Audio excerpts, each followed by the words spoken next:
പിതാവും പുത്രനും പരിശുദ്ധരൂഹായുമാകുന്ന സത്യേക ദൈവത്തിന്റെ വലിയ തിരുനാമത്തിൽ തനിക്ക് സ്തുതി. എന്നെ കേൾക്കുവാൻ സർവശക്തനായ ദൈവം വീണ്ടും ഇടയാക്കുന്ന എല്ലാ അനുഗ്രഹിക്കപ്പെട്ട പ്രേക്ഷകർക്കും കർത്തൃനാമത്തിൽ എൻ്റെ ഹൃദയംഗമായ സ്നേഹവന്ദനങ്ങൾ.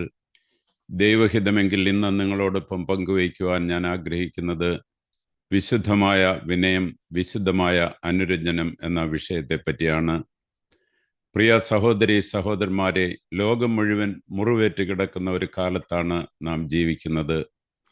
ഭൂമിയുടെ വിവിധ ഭാഗങ്ങളിൽ യുദ്ധങ്ങൾ നടക്കുന്നു.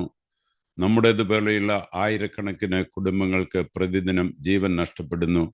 അനേകർ വിശപ്പും ഭയവും പലായനവും അനുഭവിക്കുന്നു. ഈ അരാജകത്വത്തിനിടയിൽ മനുഷ്യത്വം ഉത്തരങ്ങൾക്കായി തിരയുകയാണ്. ഇങ്ങനെയൊരു നിമിഷത്തിൽ ദൈവത്തിലേക്കുള്ള വഴി കാണിക്കുന്ന ഒരു വെളിച്ചം പ്രതീക്ഷിച്ച് ലോകം മതത്തിലേക്കും സഭയിലേക്കും നോക്കുന്നു.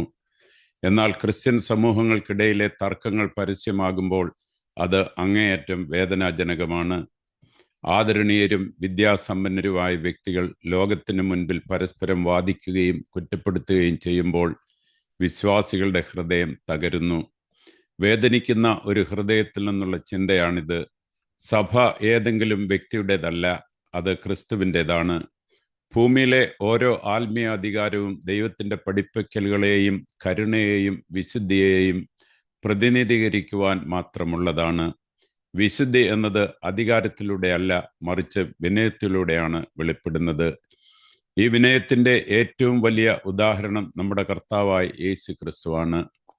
വിശുദ്ധ പൗലോസ് എഴുതുന്നു, ക്രിസ്തുയേശുവിൽ ഉണ്ടായിരുന്ന ആ മനോഭാവം നിങ്ങളിലും ഉണ്ടാകട്ടെ. അവൻ സ്വയം ശൂന്യനാക്കി കുരിശുമരണത്തോളം അനുസരണയുള്ളവനായി തീർന്നു. ഫിലിപ്പിയർ 2:5-8 വരെയുള്ള വാക്യങ്ങൾ. സ്വർഗത്തിലും ഭൂമിയിലും സകല അധികാരവുമുള്ള ദൈവപുത്രൻ സ്വയം ഉയർത്തുകയല്ല, മറിച്ച് സ്വയം താഴ്ത്തുകയാണ് ചെയ്തത്. അവിടുന്ന് തൻ്റെ ശിഷ്യന്മാരുടെ പാദങ്ങൾ കഴുകി. കർത്താവായ ദൈവം ഇത്രത്തോളം വിനീതനായെങ്കിൽ അവിടുത്തെ സേവിക്കുന്ന നമ്മൾ എത്രമാത്രം വിനയമുള്ളവരായിരിക്കണം. ദൈവം തൻ്റെ സഭയെ പണിയുന്നത് പൂർണ്ണതയുള്ള മനുഷ്യരെ കൊണ്ടല്ല, മറിച്ച് പശ്ചാത്താപമുള്ള ഹൃദയങ്ങളെയും തകർന്ന ബന്ധങ്ങളെയും കൊണ്ടാണ്. ബൈബിൾ നമുക്ക് നൽകുന്ന മുന്നറിയിപ്പ് ഇതാണ്. പ്രവാചകന്മാർ വ്യാജമായി പ്രവചിക്കുന്നു, പുരോഹിതന്മാരും അവരോട് ഒരു കൈയായി നിന്ന് അധികാരം നടത്തുന്നു. എൻ്റെ ജനത്തിനോ അത് ഇഷ്ടമാകുന്നു, എന്നാൽ ഒടുക്കം നിങ്ങൾ എന്ത് ചെയ്യും?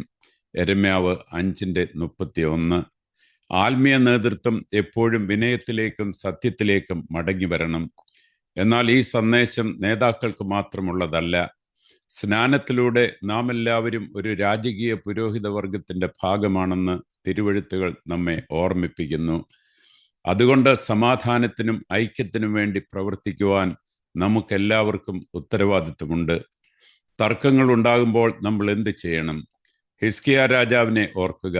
ഭീഷണി നേരിട്ടപ്പോൾ അദ്ദേഹം കോപിക്കുകയല്ല ചെയ്തത്, മറിച്ച് ദൈവാലയത്തിൽ പോയി ആ പരാതി കർത്താവിൻ്റെ മുമ്പിൽ നിരത്തിവെച്ചു. ഇന്ന് നമുക്ക് വേണ്ടതും അത് തന്നെയാണ്. ശബ്ദവും കുറ്റപ്പെടുത്തലുകളും കൂട്ടുന്നതിനു പകരം ബലിപീഠത്തിലേക്ക് മടങ്ങുക. ലോകം ഇതിനകം തന്നെ ഒരുപാട് കഷ്ടപ്പെടുന്നുണ്ട്. ക്രിസ്ത്യാനികൾ തമ്മിലടിക്കുന്നത് കാണുമ്പോൾ ലോകം ക്രിസ്തുവിനെ അല്ല കാണുന്നത്. എന്നാൽ നമ്മൾ വിനയത്തോടെ ക്ഷമിക്കുകയും അനുരഞ്ജനപ്പെടുകയും ചെയ്യുമ്പോൾ അവർ നമ്മിൽ ദൈവത്തെ കാണുന്നു. സഭയ്ക്ക് ഈ തകർന്നുകൊണ്ടിരിക്കുന്ന ലോകത്തിന് നൽകാൻ കഴിയുന്ന ഏറ്റവും വലിയ സാക്ഷ്യം വിനയവും പശ്ചാത്താപവും ഐക്യവുമാണ്. അതുകൊണ്ട് നമുക്ക് അല്പം വേഗത കുറയ്ക്കാം, ഹൃദയങ്ങളെ ശാന്തമാക്കാം, സംസാരം കുറച്ച് പ്രാർത്ഥന കൂട്ടാം.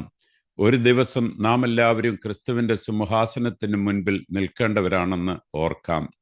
അന്ന് നമ്മുടെ സ്ഥാനമാനങ്ങൾക്കൊന്നും പ്രസക്തി ഉണ്ടാകില്ല. നമ്മുടെ സ്നേഹവും വിനയവും മാത്രമേ എണ്ണപ്പെടുകയുള്ളൂ. നമുക്ക് പ്രാർത്ഥിക്കാം. സമാധാനത്തിൻ്റെ പ്രഭുവായ കർത്താവേ, അങ്ങയുടെ സഭയെ കരുണയോടെ നോക്കണമേ. അഹങ്കാരമുള്ളിടത്ത് വിനയവും കോപമുള്ളിടത്ത് ക്ഷമയും ഭിന്നതയുള്ളിടത്ത് യോജിപ്പും നൽകണമേ. സഭാ നേതാക്കളെ ജ്ഞാനത്തോടും അനുകമ്പയോടും കൂടി നയിക്കണമേ. സ്വന്തം വിജയത്തെക്കാൾ അങ്ങയുടെ ഇഷ്ടം തേടാൻ ഞങ്ങളെ പഠിപ്പിക്കണമേ. സഭ ഐക്യത്തോടെയും സത്യത്തോടെയും പ്രകാശിക്കുമാറാകണമേ. ഞങ്ങളുടെ ഹൃദയങ്ങളെയും തർക്കങ്ങളെയും ഭാവിയെയും അങ്ങയുടെ കൈകളിൽ സമർപ്പിക്കുന്നു. ദൈവമായ കർത്താവെ, നീ അനുഗ്രഹിക്കുന്നവനും അധികം അനുഗ്രഹമുള്ളവനും ഞങ്ങളെ കാത്തുരക്ഷിക്കുന്നവനും ആകയാൽ സൃഷ്ടിക്കുന്നവനായ ഞങ്ങളുടെ കർത്താവ് ഈശോ മിശിഹാ, നിനക്ക് ഞങ്ങളുടെ രക്ഷയ്ക്കായി നിന്നെ അയച്ച പിതാവിനും ശുദ്ധമുള്ളതിൻ്റെ റൂഹായിക്കും സ്തുതിയും വന്ദനവും ഇപ്പോഴും എപ്പോഴും എന്നും എന്നേക്കും യോഗ്യമാകുന്നു. ആമേൻ. ദൈവം നിങ്ങളെ എല്ലാവരെയും അനുഗ്രഹിക്കട്ടെ എന്ന് പ്രാർത്ഥിച്ചുകൊണ്ട് നിർത്തുന്നു. പിതാവിൻ്റെയും പുത്രൻ്റെയും പരിശുദ്ധാത്മാവിൻ്റെയും അതിപരിശുദ്ധമായ നാമത്തിൽ തന്നെ. ആമേൻ.